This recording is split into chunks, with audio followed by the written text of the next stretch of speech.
नमस्कार। एक बार फिर आपका स्वागत है और मैं हूं दर्शपाल गुप्ता। जैसा कि आप बहुत दिनों से चर्चा सुन रहे हैं कि जम्मू कश्मीर में G20 का बहुत बड़ा इवेंट हो रहा है और उसके लिए बहुत सी बातें सामने आई। हमारे पड़ोसी देश ने जिस तरह से उसके विरुद्ध चर्चा की, उसके दुष्प्रचार किया, चाइना को साथ लेके, यही लग रहा था कि जम्मू कश्मीर में तो हो ही नहीं कुछ सकता। लेकिन जम्मू कश्मीर के अंदर G20 का सक्सेसफुल इवेंट हुआ है और पूरी दुनिया ने माना है, पूरी दुनिया ने देखा है इसको और जान गए हैं कि कश्मीर क्या है।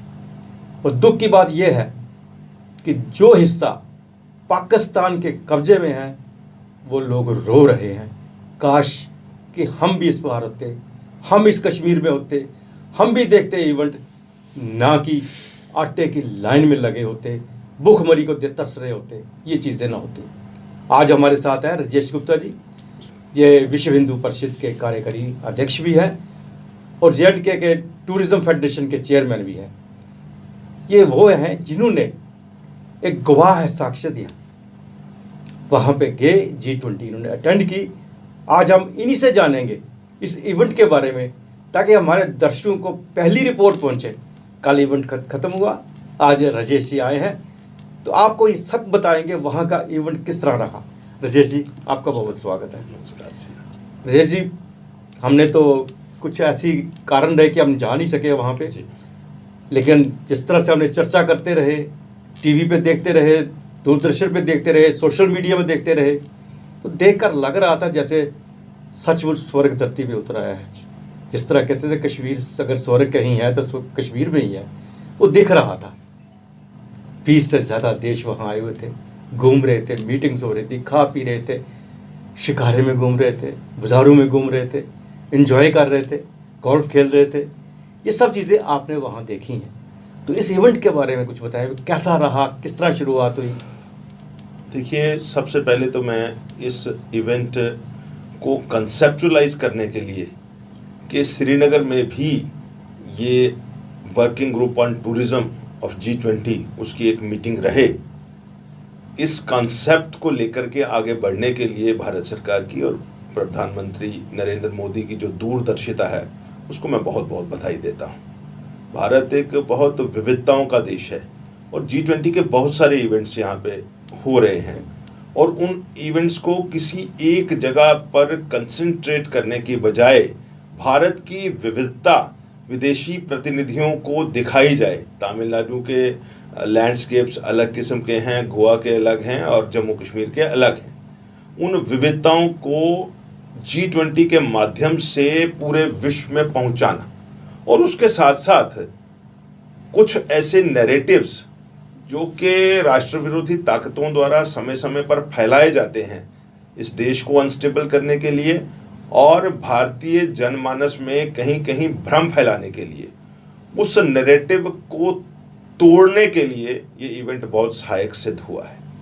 दूसरी बात, यूनियन टेरिटरी के उपराज्यपाल प्रशासन की मैं प्रशंसा करना चाहूँगा।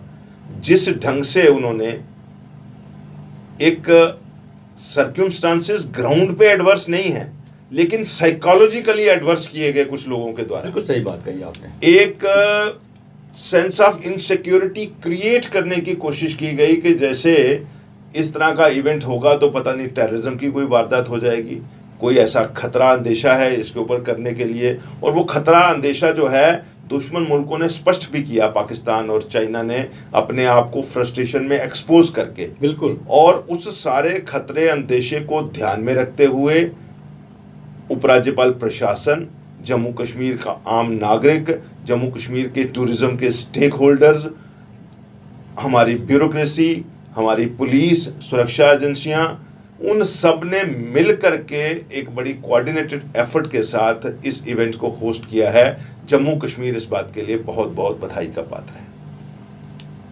श्रीनगर में डल झील के किनारे पे SKICC इस इवेंट का मुख्य वेन्यू रहा, लेकिन उसके साथ साथ जिस तरह से दुल्हन की तरह श्रीनगर शहर को सजाया गया था और बहुत सारी मार्केट्स जो हैं उनको रेनोवेट किया गया, झेलम का जो रिवर फ्रंट है उसका जीर्णोद्धार हुआ, पोलो व्यू मार्केट का जीर्णोद्धार हुआ, और उसके अलावा क्योंकि श्रीनगर अपने आप में एक टूरिस्ट अट्रैक्शन के हिसाब से विविधताओं से भरा हुआ है, मौसम को लेकर के भी भगवान की बहुत दया है, वहाँ पे वेन्यूज़ भी बड़े अच्छे हैं, तो उसको लेकर के ये सारे वेन्यूज़ पे उन लोगों को लेना, और साइमल्टेनियसली जम्मू कश्मीर में टूरिज़्म की अपार जो संभावनाएं हैं उनको एक्सप्लोर करते हुए उन सभी 20 मुल्कों के प्रतिनिधियों के सामने उनको रखना, और साथ साथ में हमारा जो विजन है so far as the tourism is concerned, और टूरिज्म के मल्टीपल वर्टिकल्स हैं,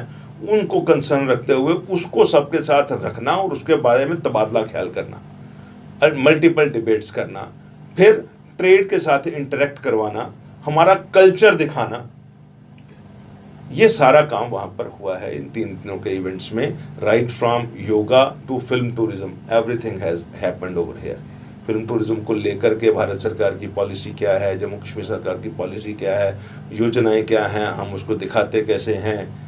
हमारे honourable tourism minister Kishan Reddy ji वहाँ थे, MOS PMO doctor Jitendra Singh ji जो यहाँ सन ऑफ द साइल हैं वो वहाँ पे रहे पूरा टाइम इवेंट में, उपराज्यपाल साहब रहे, हमारा सारा प्रशासन, कश्मीर से टूरिज्म ट्रेड, जम्मू से टूरिज्म ट्रेड, सब लोग वहाँ पे रहे, और बहुत अच्छी है। फिल्मों की आपने बात की, वहाँ पर 6 कंट्रीज़ का उन्होंने कहा कि हम यहाँ पे शूटिंग करेंगे जी। वो एक समय वैसा भी था जब कि जम्मू कश्मीर में कोई पिक्चर बनती नहीं थी, जब उसकी शूटिंग जब कश्मीर में नहीं होती, वो सी पिक्चर थी।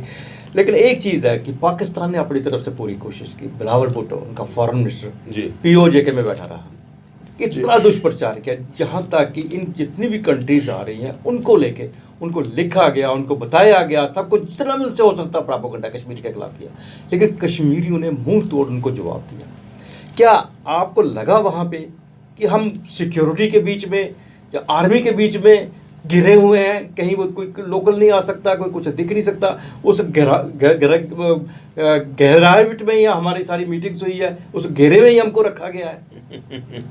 बहुत ही एक खुलेपन का माहौल, और क्योंकि मैं फ्रीक्वेंटली कश्मीर में आता जाता रहता हूँ बिजनेस और संगठन के कामों के सिलसिले में,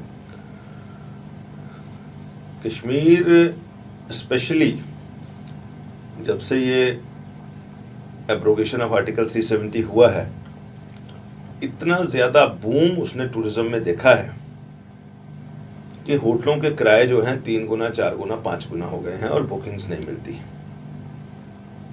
इतने गेस्ट हाउसेज होटल्स नए बने हैं पिछले 2 सालों में, आप इमेजिन नहीं कर सकते। ट्रांसपोर्ट, टैक्सीज, बिजनेस इतना है कि पंजाब, हरियाणा और राजस्थान तक की गाड़ियां वहां पे अप्लाई हो रही हैं। इक्वली श्रीनगर म्यूनसिपल कॉरपोरेशन और जो बाकी एजेंसीज हैं वो सफाई व्यवस्था का ध्यान रख रही हैं। फ्लाईओवर्स नए बने हैं, बहुत तेजी से बने हैं। इतना काम वहाँ पे हुआ है इन दिनों में कि कई बार हमें थोड़ा सा तकलीफ होती है कि जिस पेस के साथ श्रीनगर और उसके आसपास डेवलपमेंट हुई है, जम्मू कश्मीर के सभी ज़िलों में डेवलपमेंट का पेस वैसा होना चाहिए। ये थोड़ी सी जम्मू के अंदर भी नाराज़गी पाई जाती है, लेकिन मैं कह रहा हूँ कि हमें खुशी भी होनी चाहिए कि डेवलपमेंट का पेस वो है, वो एक मॉडल बन रहा है। और हम ये समझते हैं कि जम्मू कश्मीर के सभी ज़िले, कठुआ से लेकर के बांदीपुर तक, अपने आप में कंप्लीट टूरिज्म डेस्टिनेशन है। आप मुझे कोई भी ज़िला ऐसा सोच के बताइए जिसमें पहाड़ और दरिया दोनों नहीं है जम्मू कश्मीर में। बिल्कुल, मैं कठुआ से लेकर के और बांदीपुर तक, इधर किश्तवाड़ तक, सभी जगह, हर ज़िले पर आप एक एक करके ज़िला सोचिए, पहाड़, दरिया, पिलग्रिमेज, एडवेंचर, किसी चीज़ की कमी है। एक रोल मॉडल बना है, उस रोल मॉडल को अपने सभी ज़िलों में लेकर के जाना है। सभी ज़िलों में टूरिस्ट जाए। जिस तरह से मैंने कहा कि भारत विविधताओं का देश है, यहाँ टूरिस्ट अगर आए तो हमारे जो इस तरफ वाले 18 ज़िले हैं, तो हमारे 22 ज़िले हो गए। POJK को पाकिस्तान से छुड़वाना है, वो भी नेचुरल खूबसूरती से भरपूर है। थोड़ा सा समय आएगा तो वो लोग भी इसी तरह से तरक्की करेंगे जब वो भारत के साथ मिल जाएंगे। लेकिन तब तक इन सभी ज़िलों की तरक्की जो है टूरिज्म के लिहाज से इसी तरह से होनी चाहिए। गोविंद सागर लेक वहाँ पे आप देखिए, सॉरी थेन डैम वाली लेक जो है बसोली में, बसोली का गवर्नमेंट ऑफ इंडिया ने प्रोजेक्ट अप्रूव किया है बहुत बड़ा वहाँ पे, हेरिटेज, उसके बाद शॉल्स, पेंटिंग्स, वहाँ पे इतना कुछ देखने वाला है बसोली में, वाटर फ्रंट बन रहा है। उसके बाद जसरोटा का हमारा किला कठुआ में, बिलावर का हमारा मंदिर, आगे हम चलते जाएं बाला सुंदरी है, सुकराला माता है, फिर यहाँ आ जाते हैं रामगढ़ में हमारा चमल्याल है, फिर ये बॉर्डर टूरिज़्म है सुचेतगढ़ वाला, बॉर्डर पे ही चलते जाएं तो आगे मंगला माता है, उसके बाद वहाँ पे रजौरी में ये जो जी आपका शादरा शरीफ है, नहीं शादरा शरीफ भी, और वो जो बॉर्डर पे हमारा मंदिर है, मैं नाम भूल रहा हूँ, तो वीरभद्रेश्वर, वीरभद्र, इन सब की तरक्की का एक नया युग शुरू हो चुका है। और उसी तादाद में यहाँ पे टूरिस्ट आने वाला है जिस तादाद में आज हम फील कर रहे हैं कि वैष्णो देवी का जो 1-1.5 करोड़ टूरिस्ट आता है उसको हमने डाइवर्ट करना है हर ज़िले में। और इस इवेंट से हमें यह सीख लेनी होगी कि समाज और प्रशासन जब मिलकर के कोई काम करता है, एक विजन लेकर के काम करता है, तो फिर तरक्की का लेवल ये होगा। जैसे इसमें से दो बातें मैं और आपसे जानना चाहूँगा। मैं एक तो ये है कि इवेंट बहुत सक्सेसफुल रहा जी, और सबसे बड़ी बात है कि हम उम्मीद लगाए बैठे हैं कि अब टूरिज्म और ज़्यादा यहाँ पे होगा, टूरिस्ट बढ़ेगा। जैसे हम कह रहे हैं कि लक्ष्य 2 करोड़ से भी ज़्यादा, मुझे लगता है उससे भी ज़्यादा जाएगा। एक तो है कि कुछ कंट्रीज़ ने एडवाइजरी जो की है, जैसे ऑस्ट्रेलिया की हम बात करते हैं जी, ऑस्ट्रेलिया ने एडवाइजरी की है कि वहाँ नहीं जाना, और खुद उनके अपने जो डेलीगेट है वो डांस कर रहे हैं जी जी। एक तो सबसे बड़ी पहली बात तो वो है। दूसरी बात है कि आपने, मुझे अच्छा लगा ये एक आपकी गाइड है जो अमरनाथ यात्रा की जी। इस यात्रा में मुझे लगता है कि यात्रा, धार्मिक यात्रा के साथ साथ लोगों के दिलों में अब ये भी बात पैदा होगी हम कश्मीर जाएं, कश्मीर देखें, कश्मीर की वो खूबसूरती जो पहले जो थी उससे कई गुना जो बढ़ गया, यहाँ G20 हुआ है जी, उनको भी देखें जाके। मुझे लगता है कि इस बार यात्रा भी बढ़ेगी और ये सब चीज़ें बढ़ेगी, लेकिन ये एडवाइजरी का जो है इसके बारे में कंट्री को कुछ करना चाहिए। देखिए, कंट्रीज़ को वहाँ बैठे हुए कोई सपना नहीं आता कि हमने एडवाइजरी जारी करनी है कि नहीं। हमें मानना होगा कि पूरे विश्व में भारतीय संस्कृति के उत्थान से बहुत सारे लोग जो हैं चिंतित हैं। जब से हम 47 में आज़ाद हुए हैं तब से कुछ ताकतें ऐसी हैं जो भारतीय संस्कृति को रस्ट करना चाहती हैं, उसको खंडित करना चाहती हैं, भारत को खंडित करना चाहती हैं, और उनके इंटरनेशनल लॉबिस्ट बैठे हुए हैं। वो हमारी तरक्की को बर्दाश्त नहीं कर पाते, वो हमें डिस्टर्ब करना भी चाहते हैं और डिस्टर्ब्ड पेश भी करना चाहते हैं और नैरेटिव भी सेट करना चाहते हैं। ये उन लोगों की एक्सरसाइज होती है कि जब किसी जगह के लिए एडवाइजरी जारी कर दी जाती है उस मुल्क के द्वारा कि वहाँ मत जाइए, वहाँ जाने में खतरा है, और ऐसी एडवाइजरी वहाँ पे ग्राउंड रियलिटी को जाने बगैर, वहाँ पर विजिट किए बगैर जारी होती है। ये कोई ना कोई इंटरनेशनल लॉबिस्ट जो किसी को गुमराह करते हैं। अब कुछ ऐसे मुल्क भी वहाँ पे थे जिन्होंने पार्टिसिपेट किया, जिनके मुल्कों ने एडवाइजरियाँ जारी की हुई, और मुझे खुशी है कि नेशनल और इंटरनेशनल प्रेस ने, पूरे वर्ल्ड की प्रेस वहाँ पे थी, वो स्वयं उन कंट्रीज को पूछ रहे थे कि आपने एडवाइजरी जारी की हुई है, आपको यहाँ पे लगता है कि हमारे नागरिक आए तो खतरा है, और खुद यहाँ पर आप दृश्यावलोकन भी कर रहे हैं, एंजॉय भी कर रहे हैं, यहाँ पर आप लोगों को समझा रहे हैं कि फिल्म टूरिज्म ऐसा होना चाहिए, इको टूरिज्म में ये सुधार कर सकते हैं, इस तरह से इसको बढ़ा सकते हैं। ऑलरेडी यहाँ पे सैचुरेशन है, कमरे लोगों के पास होटलों के लिए है नहीं है, फिर भी आप लोगों को इनवाइट कर रहे हैं कि इस खूबसूरती का आनंद लो। तो ये विरोधाभास क्यों है, ये कंट्रडिक्शन क्यों है? और किसी फॉरेन मुल्क के रिप्रेजेंटेटिव के पास इसका जवाब नहीं था। उनका सिर्फ एक ही बात था, will go back and correct ourselves, right, will go back and correct ourselves. हम किसी विदेशी मेहमान को यहाँ पर एम्ब्रेस नहीं करना चाहते थे, उसको शर्मिंदा नहीं करना चाहते थे, वहाँ पर उनसे गलतियाँ करवाई गई हैं, ऐसा प्राइवेट बातचीत में उन लोगों ने हमारे साथ माना। तो मैं समझता हूँ कि इस इवेंट के बाद एडवाइजरीज नॉन रेलेवेंट हो गई, ठीक, एडवाइजरीज नॉन रेलेवेंट हो गई। उसकी वजह भी बताता हूँ। बहुत सारे यूरोपियन और दूसरे मुल्क ऐसे हैं जो कि भारतवर्ष में से बहुत छोटे हैं। भारत एक हेट्रोजेनस काइंड ऑफ सोसाइटी है जिसमें विविधताएं बहुत ज़्यादा हैं। यूरोप के बहुत सारे मुल्क जो हैं वो एक जिसको कहते हैं कि सिंगल वर्टिकल काइंड है, कि एक ही तरह का छोटा सा।